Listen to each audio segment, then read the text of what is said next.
ਮਸੀਹ ਯਿਸੂ ਦੇ ਵਿੱਚ ਤੁਹਾਡੀ ਸਲਾਮਤੀ ਹੋਵੇ। ਤੇ ਅਸੀਂ ਤੁਹਾਨੂੰ ਯਿਸੂ ਦੀ ਜ਼ਿੰਦਗੀ ਇਤਵਾਰ ਦਾ ਬਾਈਬਲ ਸਟੱਡੀ ਪ੍ਰੋਗਰਾਮ ਪੰਜਾਬੀ ਬਜ਼ਰੀਆ JCDC ਪ੍ਰੋਡਕਸ਼ਨ ਵਿੱਚ ਖੁਸ਼ਾਮਦੀਦ ਕਹਿੰਦੇ ਹਾਂ। ਤੇ ਮੈਂ ਪਾਦਰੀ ਅਮਜਦ ਇਮਤਿਆਜ਼ ਤੁਹਾਡੇ ਕੋਲ ਖੁਦਾ ਦਾ ਕਲਾਮ ਲੈ ਕੇ ਅੱਜ ਫਿਰ ਹਾਜ਼ਰ ਹੋਇਆ। ਤੇ ਅੱਜ ਅਸੀਂ ਖੁਦਾ ਦੇ ਕਲਾਮ ਵਿੱਚੋਂ ਯੋਹੰਨਾ ਦਾ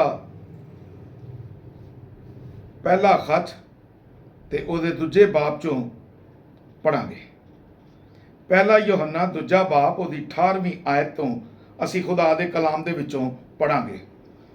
ਮੁੰਡਿਓ, ਇਹ ਛੇਕੜਲਾ ਵੇਲਾ ਹੈ ਤੇ ਜਿਹਾ ਤੁਸਾਂ ਸੁਣਿਆ ਹੈ ਭਈ ਮਸੀਹ ਦਾ ਵੈਰੀ ਆਉਣ ਵਾਲਾ ਹੈ, ਸੋ ਹੁਣ ਵੀ ਮਸੀਹ ਦੇ ਬਤੇਰੇ ਵੈਰੀ ਉੱਠ ਖਲੋਤੇ ਨੇ। ਇਸ ਤੋਂ ਅਸੀਂ ਜਾਣਨੇ ਹਾਂ ਭਈ ਇਹ ਅਖੀਰੀ ਵੇਲਾ ਹੈ। ਨਿਕਲੇ ਤੇ ਉਹ ਸਾਡੇ ਵਿੱਚੋਂ ਹੀ ਸਨ, ਪਰ ਸਾਡੇ ਨਹੀਂ ਸਨ। ਇਸ ਲਈ ਭਈ ਜੇ ਉਹ ਸਾਡੇ ਹੁੰਦੇ ਤੇ ਸਾਡੇ ਨਾਲ ਰਹਿੰਦੇ, ਪਰ ਇਸ ਲਈ ਨਿਕਲ ਗਏ ਤਾਂ ਜੋ ਪਤਾ ਲੱਗ ਜਾਏ ਭਈ ਉਹ ਸਾਰੇ ਸਾਡੇ ਨਹੀਂ। ਖੁਦਾ ਦੇ ਕਲਾਮ ਦੇ ਪੜ੍ਹੇ ਤੇ ਸੁਣੇ ਜਾਣ ਤੇ ਉਹਦੀ ਬਰਕਤ ਹੋਵੇ। ਭਰਾਓ, ਇਹ ਯੋਹੰਨਾ ਖਤ ਲਿਖਦਾ ਪਿਆ ਤੇ ਮੈਂ ਪਿਛਲੀ ਵੀਡੀਓ 'ਚ ਵੀ ਦੱਸਿਆ ਸੀ ਕਿ ਯੋਹੰਨਾ ਯਿਸੂ ਦੇ ਸ਼ਾਗਿਰਦਾਂ ਦੇ ਵਿੱਚੋਂ ਆਪਣੀ ਮੌਤ ਮਰਨ ਵਾਲਾ ਇਹ ਸ਼ਖਸ ਹੈ, ਇਹ ਰਸੂਲ ਹੈ।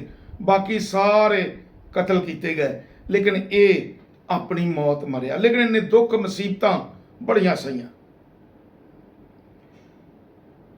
ਤੇ ਅੱਜ ਮੈਂ ਇਹਦੀ ਗੱਲ ਕਰਨ ਡਿਆ ਵਾਂ ਕਿ ਇਹ ਕੀ ਲਿਖਦਾ ਹੈ ਕਿ ਯਿਸੂ ਮਸੀਹ ਦੀ ਮੁਹੱਬਤ ਦੇ ਵਿੱਚ ਹੋਇਆ ਇਹ ਯਿਸੂ ਮਸੀਹ ਦੇ ਬਾਰੇ ਗੱਲ ਕਰ ਰਿਹਾ ਹੈ ਕਿ ਯਿਸੂ ਮਸੀਹ ਦੇ ਅਸਮਾਨ ਤੇ ਚਲਾ ਗਿਆ ਤੇ ਥੱਲੇ ਉਹਦੇ ਦੁਸ਼ਮਣ ਬੜੇ ਨੇ, ਯਾਨੀ ਯਿਸੂ ਦੇ ਮੁਖਾਲਫ ਬੜੇ ਖਲੋਤੇ ਨੇ। ਕੋਈ ਆਂਦਾ ਮੈਂ ਇਹ ਵਾਂ, ਕੋਈ ਆਂਦਾ ਮੈਂ ਉਹ ਵਾਂ। ਮਕਾਸ਼ਵਾ ਦੀ ਕਿਤਾਬ ਜਦੋਂ ਯੋਹੰਨਾ ਲਿਖਦਾ ਹੈ ਤੇ ਉਹਦੇ ਵਿੱਚ ਦੱਸਦਾ ਹੈ ਕਿ ਉਹ ਬੜੇ ਵੱਡੇ ਵੱਡੇ ਤੇ ਅਜੀਬ ਕੰਮ ਦੱਸਣਗੇ, ਬੜੇ ਬੜੇ ਮੌਜਜ਼ੇ ਵਿਖਾਣਗੇ ਤੇ ਵੱਡੇ ਵੱਡੇ ਇਮਾਨਦਾਰ ਖੁਦਾ ਦੇ ਪੈਰੋਕਾਰ ਯਿਸੂ ਮਸੀਹ ਦੇ ਪੈਰੋਕਾਰ ਵੀ ਉਹਨੂੰ ਵੇਖ ਕੇ ਤੇ ਡਿੱਗ ਪੈਣਗੇ, ਯਾਨੀ ਆਪਣੇ ਈਮਾਨ ਤੋਂ ਹਟ ਜਾਣਗੇ ਤੇ ਸਮਝਣਗੇ ਕਿ ਸ਼ਾਇਦ ਇਹੋ ਹੀ ਹੈ। ਲੇਕਿਨ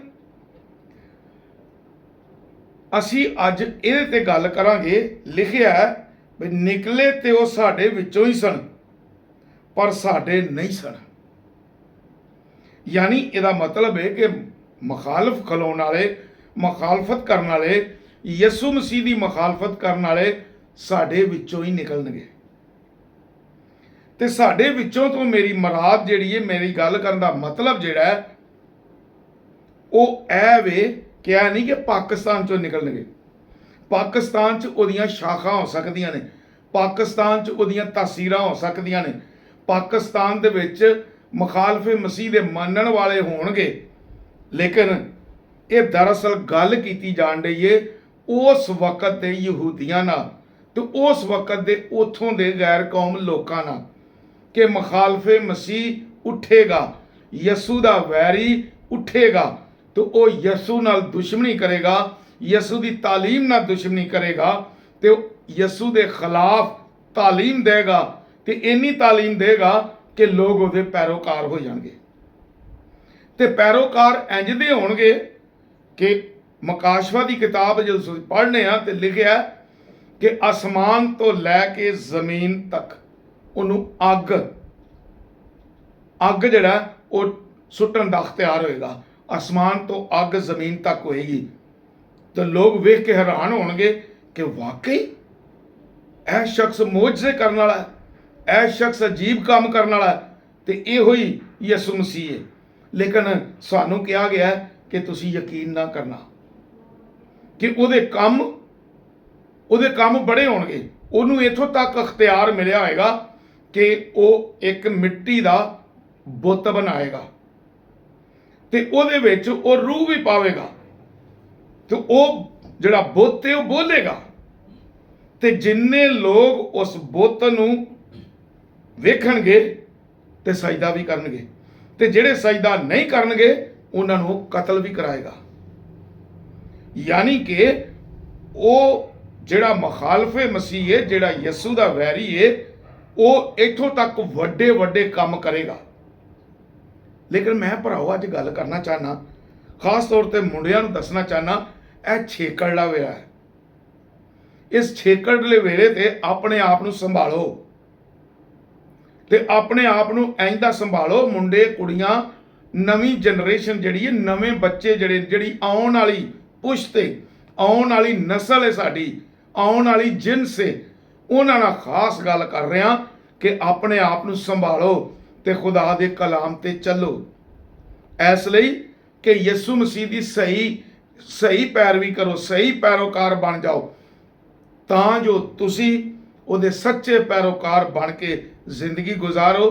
ਤੇ ਜਿਵੇਂ ਜ਼ਬੂਰ ਆਂਦਾ, ਜ਼ਬੂਰ ਦੀ ਕਿਤਾਬ 'ਚ ਲਿਖਿਆ ਹੈ ਕਿ ਰੱਬ ਦੀ ਕਰੇਗੀ ਇਬਾਦਤ ਇੱਕ ਪੀੜ੍ਹੀ ਜਿਹੜੀ ਆਵੇਗੀ ਤੇ ਉਹ ਪੀੜ੍ਹੀ ਜਿਹੜੀ ਨਵੀਂ ਪੀੜ੍ਹੀ, ਨਵੀਂ ਨਸਲ, ਨਵੀਂ ਜਿਨਸ ਜਿਹੜੀ ਅੱਗੋਂ ਆਣੀ ਹੈ, ਉਹ ਯਿਸੂ ਮਸੀਹ ਦੀ ਪੈਰੋਕਾਰ ਬਣ ਜਾਏ ਤੇ ਉਹਦੀ ਇਬਾਦਤ ਕਰਨ ਵਾਲੀ ਬਣ ਜਾਏ। ਅੱਜ ਵੇਲਾ ਆਪਣੇ ਆਪ ਨੂੰ ਬਦਲੋ, ਕਿਉਂ? ਇਸ ਲਈ ਕਿ ਛੇਕੜਲਾ ਵੇਲਾ ਬਹੁਤ ਘੱਟ ਵਕਤ ਹੈ, ਕਿਸੇ ਵਕਤ ਵੀ ਯਿਸੂ ਮਸੀਹ ਆ ਸਕਦਾ ਹੈ।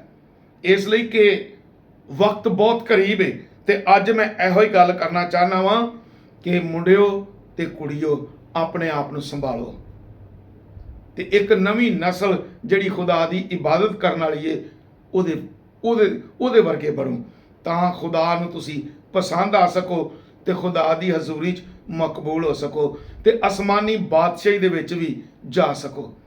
ਯਿਸੂ ਮਸੀਹ ਅਸਮਾਨੀ ਬਾਦਸ਼ਾਹੀ ਦੀ ਇਸ ਲਈ ਤਾਲੀਮ ਦਿੰਦੇ ਹਨ ਤੇ ਆਂਦੇ ਹਨ ਕਿ ਛੇਕੜਲਾ ਵੇਲਾ ਜੇ, ਵਕਤ ਕਰੀਬ ਆ ਗਿਆ ਜੇ, ਆਖਰੀ ਦਿਨ ਜੇ, ਸੰਭਾਲੋ ਆਪਣੇ ਆਪ ਨੂੰ, ਅਸਮਾਨ ਦੀ ਬਾਦਸ਼ਾਹੀ ਲਈ ਤਿਆਰ ਕਰੋ ਆਪਣੇ ਆਪ ਨੂੰ।